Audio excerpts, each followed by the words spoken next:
আমরা আজকে নতুন একটা চ্যাপ্টার শুরু করব। চ্যাপ্টার 21, অনুপাত সমানুপাত, ক্লাস 6। তো এই যে অনুপাতের চ্যাপ্টারটা আমরা শুরু করব, এই চ্যাপ্টারটা করার উদ্দেশ্য কি? আমাদের যে অঙ্কের প্রতিটা চ্যাপ্টার রয়েছে, প্রতিটা চ্যাপ্টারে কিছু না কিছু উদ্দেশ্য আছেই। তো আমরা আগে উদ্দেশ্যটা জেনে নিই, কি উদ্দেশ্য। ধরো তুমি বাজারে গেলে, বাজারে গিয়ে আলু কিনলে 2 কেজি, তুমি পটল কিনলে 1 কেজি। তাহলে তোমাকে যদি বলে, কেউ যদি বলে তোমার আলু আর পটলের কত গুণ, তাহলে তুমি কি করবে? অনুপাত করবে, মেনলি স্ট্রেট অনুপাত করে দেবে। তাহলে আলু পটলের কত গুণ কিনেছো সেটি বের করার জন্য আমাদের অনুপাত কাজে লাগে। বা সহজ ভাষায় যদি আমরা বলি, একই জাতীয় রাশির তুলনা করব যে, সেটার জন্য আমরা অনুপাত ব্যবহার করে থাকি।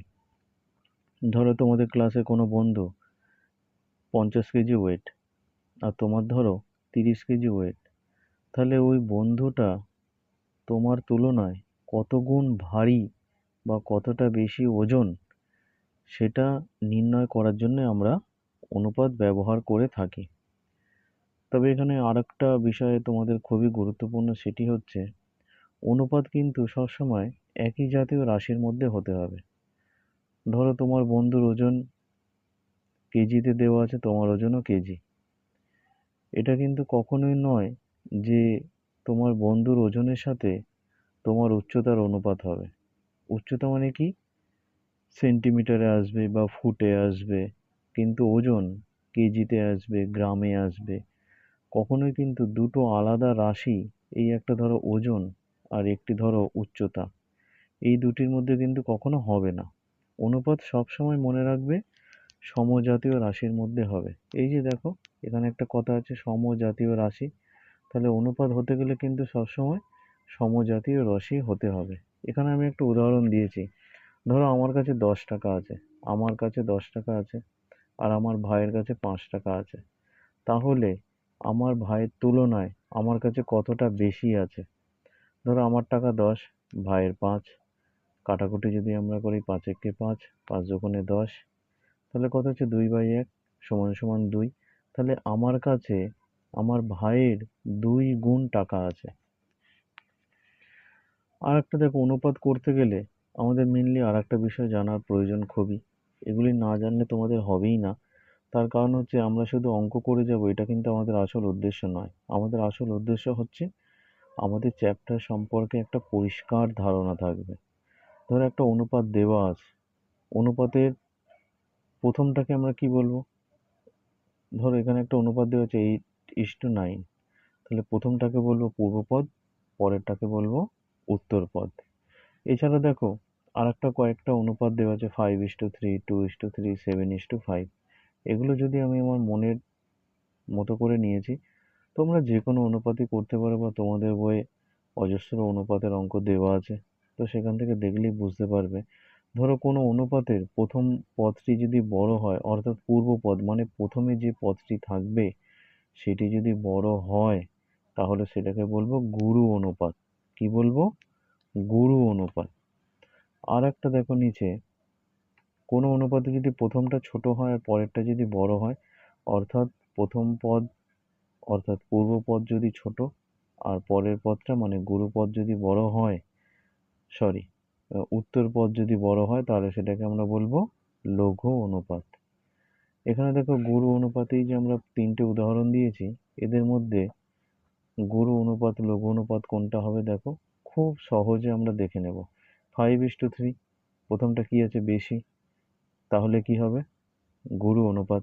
পরেরটা দেখো 7:5, প্রথমটা বেশি, তাহলে কি হবে? গুরু অনুপাত। তারপরে দেখো একটা অনুপাত 2:3, এটির ক্ষেত্রে দেখো প্রথম পদটা কি? ছোট, অর্থাৎ এটি কি অনুপাত? লঘু অনুপাত। এই যে দেখো লঘু অনুপাত। আরেকটি দেখো 5:7, এর প্রথম পদটি ছোট, তাহলে এটি কি অনুপাত হবে? লঘু অনুপাত।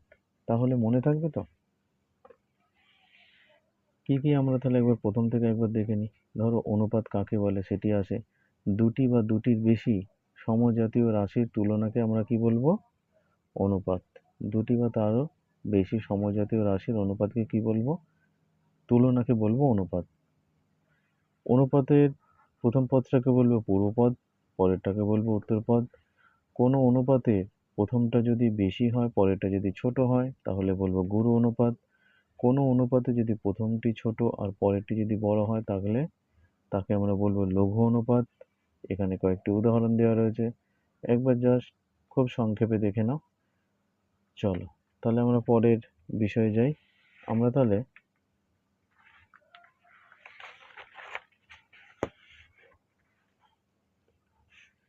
দেখো এখান থেকে আরেকটা জিনিস আছে, সমানুপাত। সমানুপাত সমানুপাত আমরা কাকে বলবো? ধরো এরকম একটা অনুপাত দেওয়া আছে 5:5, বা আরো দেওয়া আছে 3:3। অর্থাৎ যে অনুপাতে দুটো পদই হচ্ছে সমান, যে অনুপাতের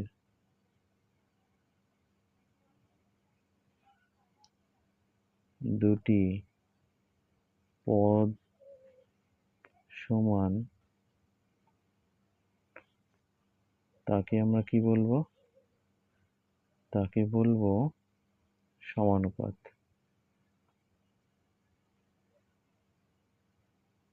তাকে আমরা কি বলবো? সমানুপাত। অর্থাৎ দেখো 5:5 দুটো পদই সমান, 3:3 দুটো পদই সমান, তাকে আমরা কি বলবো? সমানুপাত। আরো একটি বিষয় তোমাদের বলে দিই, এগুলো তোমাদের শর্ট কোশ্চেনে আসে, বা এই বিষয়টা সম্পর্কে তোমাদের একটা ধারণা থাকা উচিত, যাতে পরবর্তীতে তোমাদের কখনো কোনো সমস্যা না হয়। ধরো একটা গুরু অনুপাত দেওয়া আছে, একটা গুরু অনুপাত দেওয়া আছে। গুরু অনুপাত কি? 8:5 দেওয়া আছে, তাই তো? আর একটা ব্যস্ত অনুপাত। ব্যস্ত অনুপাত আমরা কাকে বলবো? ব্যস্ত অনুপাত মানে হচ্ছে ঠিক উল্টো একটা অনুপাত। ধরো ব্যস্ত অনুপাত কি হবে? ধরো এই অনুপাতটারই ব্যস্ত অনুপাত কি হবে? 5:8। জাস্ট উল্টে যাবে, যে অনুপাতটা দেওয়া থাকবে ঠিক তার উল্টো, তাকে আমরা কি বলবো? ব্যস্ত অনুপাত। তাহলে এখানে একটা বিষয় জানার দরকার, ধরো গুরু অনুপাত দেওয়া আছে কি? 8:5। গুরু অনুপাতে যদি আমরা ব্যস্ত অনুপাত করি, তাহলে কি হয়ে যাচ্ছে দেখো? 5:8। অর্থাৎ আমরা বলতে পারবো গুরু অনুপাতকে যদি আমরা ব্যস্ত অনুপাত করি,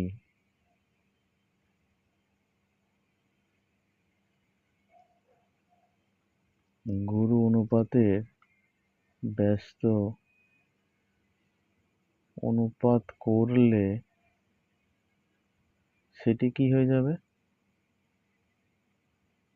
সেটি হবে, বলো, সেটি কি হয়ে যাবে? গুরু অনুপাতের আমরা ব্যস্ত অনুপাত যদি করি, তাহলে সেটি কি হয়ে যাবে দেখো? 8:5 এর ব্যস্ত অনুপাত কি? 5:8। তাহলে দেখো এর প্রথম পদটা ছোট হয়ে গেছে, আর পরেরটা কি হয়ে গেছে? বড় হয়ে গেছে। তাহলে কি অনুপাত এটা? এটা হচ্ছে কি? লঘু অনুপাত। তাহলে গুরু অনুপাতের ব্যস্ত অনুপাত করলে সেটি হবে লঘু অনুপাত। সেটি কি হয়ে যাবে? লঘু অনুপাত। তাহলে আমাদের এই কটা বিষয় যদি আমরা একটু ভালোভাবে আমাদের ধারণা থাকে, তাহলে আমরা যে কোনো অঙ্ক খুব সহজে করে ফেলতে পারবো। তাহলে চলো আমরা এবার অনুশীলনের দিকে যাই। দেখো 21.1, 21.1 চ্যাপ্টার চ্যাপ্টার 21.1 প্রথম অঙ্কটা বলেছে দেখো, আমাদের বসার ঘরের মেঝের মাপ নিয়েছে। আমাদের বসার ঘরের মেঝের মাপ নিয়েছে। আমাদের বসার ঘরের মেঝের মাপ নিয়েছে তার দৈর্ঘ্য বলে দিয়েছে কত? 8 মিটার। বসার ঘরের যে মেঝে আছে, মেঝের দৈর্ঘ্য বলেছে কত? 8 মিটার। আর প্রস্থ কি বলেছে দেখো, প্রস্থ বলেছে 5 মিটার। প্রস্থ কি বলেছে? 5 মিটার। তবে তোমাদের এই চ্যাপ্টারের অঙ্কগুলো দেখতে গেলে বইটা কিন্তু হাতের করে রাখতে হবে। আমি আর কোশ্চেনগুলো লিখছি না, আমি জাস্ট অ্যান্সারে আসছি, তোমাদের জাস্ট ডিটেলে পুরো বিষয়টা বুঝিয়ে দিচ্ছি। তাহলে বলেছে বসার ঘরের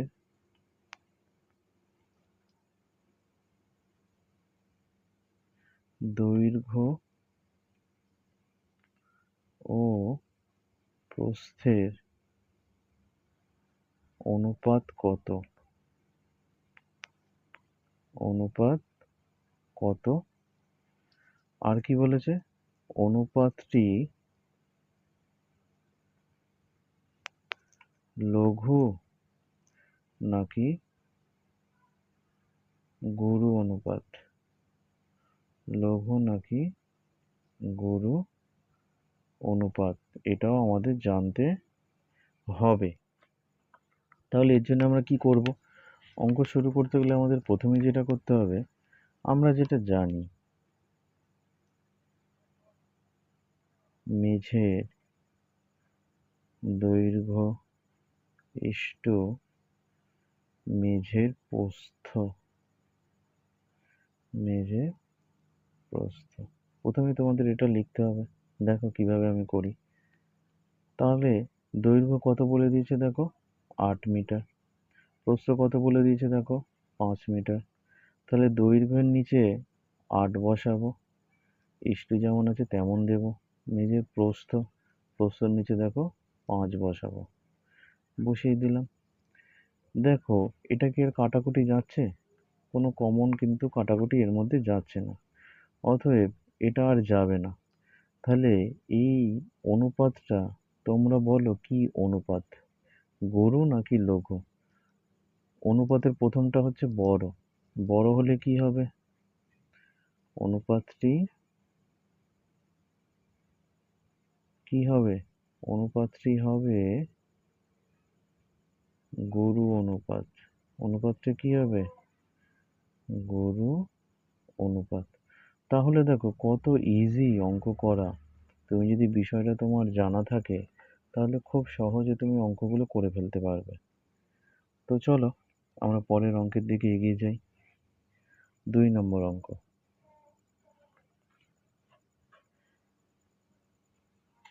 2 নম্বর অঙ্ক কি বলেছে দেখো।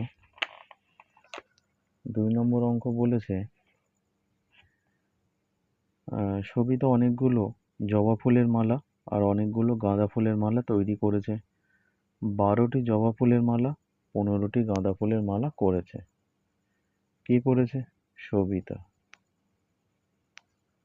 সবিতা জবা ফুলের মালা করছে কটাগুলো? জবা ফুলের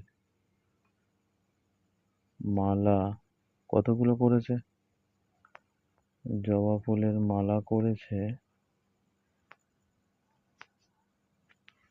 জবা ফুলের মালা করেছে কতগুলো বলো?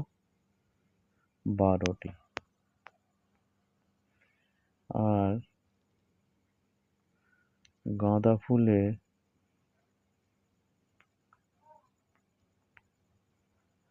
মালা করেছে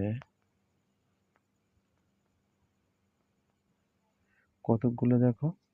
15টি। গাঁদা ফুলের মালা কতগুলো করেছে? 15টি।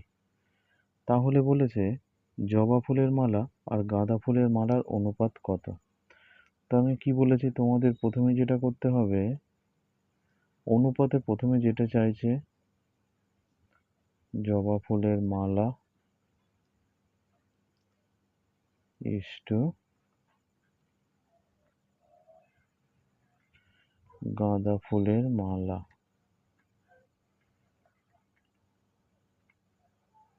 হয়েছে? তাহলে জবা ফুলের মালা কতগুলো আছে দেখো? 12টি। গাঁদা ফুলের মালা 15টি। জাস্ট বসিয়ে দাও নিচে নিচে। জবা ফুলের মালা, গাঁদা ফুলের মালা। এখানেও কিন্তু তাই, এই অনুপাতটিও বের করতে হবে, লঘু না গুরু অনুপাত সেটা আমাকে বলতে হবে। তাহলে ভেরি সিম্পল, আগের মতোই করে ফেলো। সমান সমান দেখো, আমাদের যেটা করতে হবে, ইস্টু থেকে আমরা এরকম বাই করে কাটাকুটি আমরা করে নেব।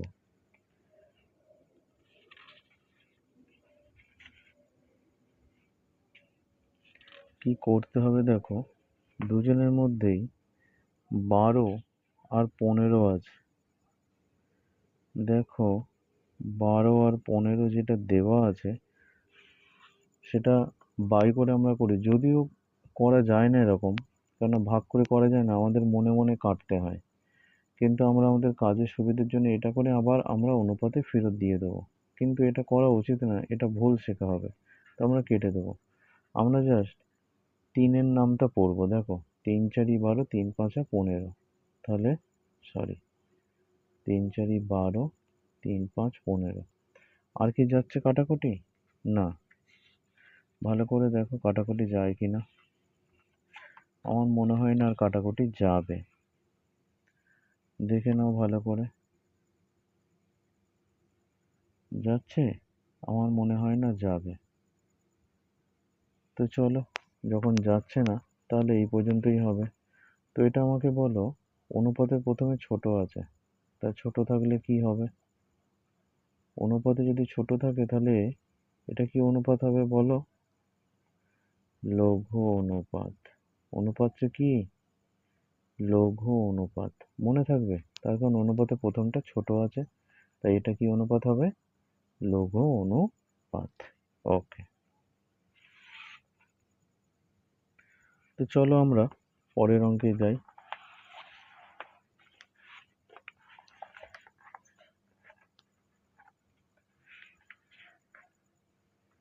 পরের অঙ্ক কি বলেছে দেখো, বলেছে আমার আর সুতপার বয়সের অনুপাত। 3 নম্বর অঙ্ক। আমরা 3 নম্বর অঙ্কে চলে এসেছি। আমার বয়স এবং সুতপার বয়স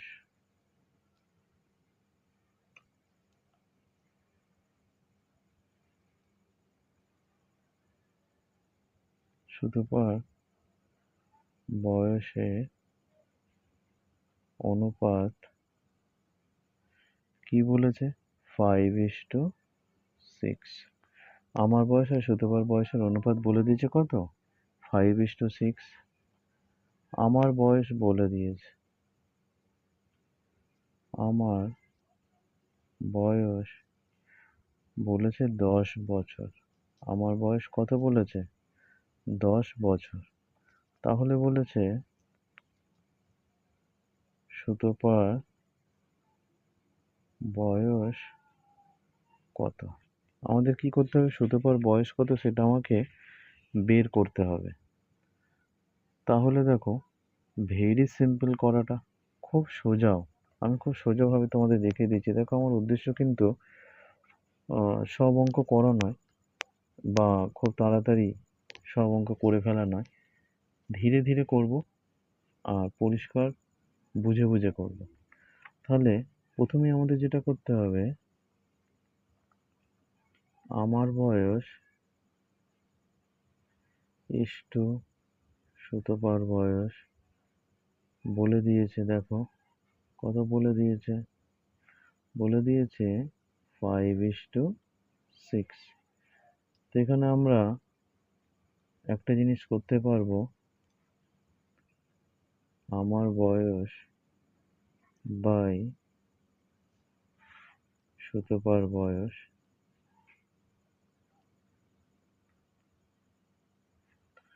সমান কি? 5/6। এবারে দেখো আমার বয়স কত? 10, বসিয়ে দিলাম।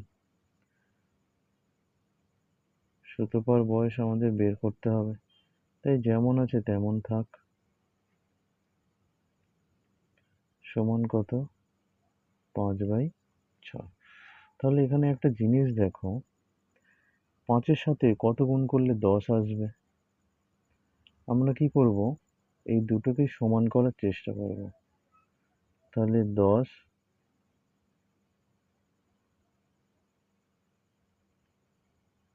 সুতপার বয়স, আমার বয়স তো 10 বলেছে, তাহলে অনুপাতে প্রথমটা মানে আমার বয়স, এখানে 5 দেওয়া আছে, তাহলে 5-এর সাথে কত গুণ করলে 10 আসবে? 2। তাহলে নিচেও 6-এর সাথে 2 গুণ করো। আমরা এটা করতে পারি, যাই গুণ করি না কেন দুজনের সাথেই গুণ হবে। তাহলে এখানে কি হয়ে যাবে, 10 বাই সুতপার বয়স, 10 বাই সুতপার বয়স সমান কি হয়ে যাবে, 5 দুগুণে 10, 6 দুগুণে 12। এবার দেখো এখানে 10 ছিল, এখানেও 10 আসলো, এখানে সুতপার বয়স, এখানে 12। তাহলে এই 12টা কার সাথে সমতুল্য হচ্ছে? সুতপার বয়সের সাথে। তাহলে আমরা প্লেন এখানে লিখে দেব, সুতরাং সুতপার বয়স সমান 12 বছর। হলো? তো দেখো 4 নম্বর যে অঙ্কটা দেওয়া আছে তোমাদের বইয়ে করে দেওয়া আছে, সেটা আমি আর যাচ্ছি না। 5 নম্বর অঙ্কটায় আসো। 5 নম্বর অঙ্কটা কি বলেছে? বলেছে আজ আমরা মোট 10 জন মাঠে খেলতে এসেছি। মেয়ে ও ছেলে সংখ্যার অনুপাত সরি মেয়ে ও ছেলের সংখ্যার অনুপাত বলে দিয়েছে 2:3।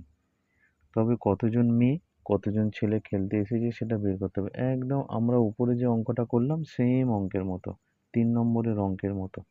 তাহলে এখানটা লিখতে হবে মেয়ে এসেছে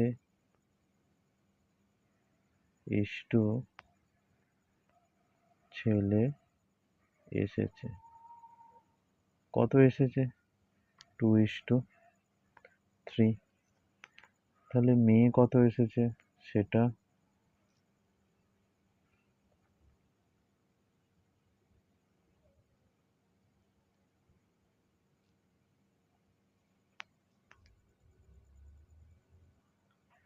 তাহলে দেখো মেয়ে এসেছে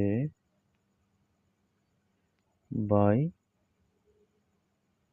ছেলে এসেছে, কত এসেছে? 2/3। এই অঙ্কগুলো না অনেক রকম ভাবে করা যায়। তো দেখো আমরা ঠিক 4 নম্বর অঙ্কটার মতো করব। তাহলে দেখো মেয়ে এবং ছেলে এসেছে কত, 2/3। এখান থেকে আমরা উপর নিচে 2 আর 2 গুণ করব, 2 কে দিয়ে গুণ করবো দুটোকেই। তাহলে কত আসলো? 4/6 জন। তাহলে মেয়ে আসবে 4 জন, ছেলে আসবে 6 জন। এবার বিষয়টা হচ্ছে দেখো 4 আর 6 যোগ করলে মোট কত হচ্ছে? 10। আমাদের মোট ছেলে মেয়ে এসেছিল তো 10। আমাদের মোট ছেলে আর মেয়ে এসেছিল কতজন? এসেছিল 10 জন। তাহলে দেখো এখানে পরিষ্কার মেয়ে এসেছে কতজন? 4 জন। আর ছেলে এসেছে কতজন? 6 জন। তাহলে এই দুটো যোগ করলে 10 আসছে। তাহলে 10 জনের মধ্যে কতজন মেয়ে এসেছে? 4 জন। আর ছেলে এসেছে কতজন? 6 জন। তাহলে এখান থেকে প্লেন আমরা উত্তর লিখে দেব যে মেয়ে এসেছিল মেয়ে এসেছিল 4 জন এবং ছেলে এসেছিল 6 জন। হলো? তো চলো আমরা পরের অঙ্কের দিকে এগিয়ে যাই। 6 নম্বর অঙ্ক, আজকের এটি হচ্ছে লাস্ট অঙ্ক। কি বলেছে? 4 জোড়া কলা কিনে এনেছে।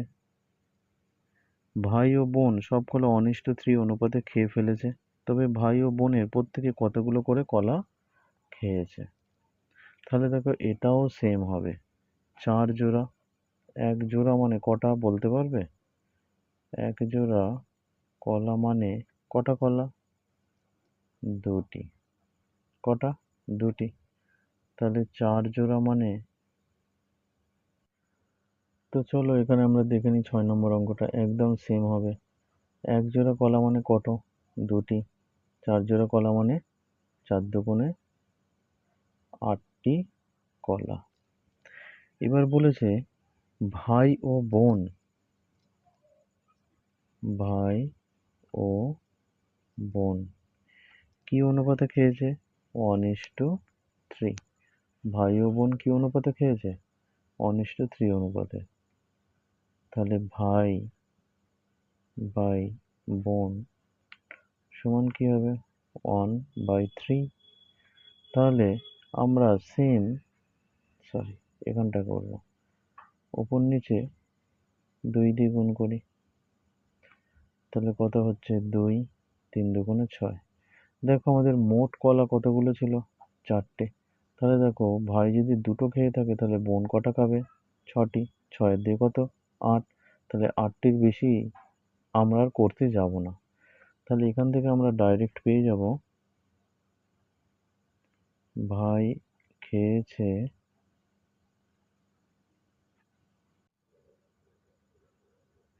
তাহলে দেখো আমরা এখান থেকে পেয়ে যাব ভাই খেয়েছে কটে? দুটি কলা বা এক জোড়া। এক জোড়া কেন লিখলাম বলো তো? দুটো কলাতে এক জোড়া হয় বলে। আর বোন খেয়েছে কতগুলো? বোন খেয়েছে 6টি কলা, সমান কি হয়ে যাবে? 3 জোড়া। তার কারণ এক জোড়া মানে দুটো। তাহলে 6টি মানে 2 দিয়ে ভাগ করে দাও, 3 জোড়া। তাহলে এই হচ্ছে আমাদের 21.1-এর অঙ্ক। তো আমরা দেখে নিলাম, খুব সহজে দেখে নিলাম আমরা কেমন করে অনুপাতের অঙ্ক করতে হয়। তো তোমরা বাড়িতে এগুলো দেখো, প্র্যাকটিস করো। আশা করি আমার মনে হয় না কোনো সমস্যা হবে। যদি সমস্যা হয় তোমরা কমেন্টে অবশ্যই জানিও। আর ভালো থেকো, সুস্থ থেকো।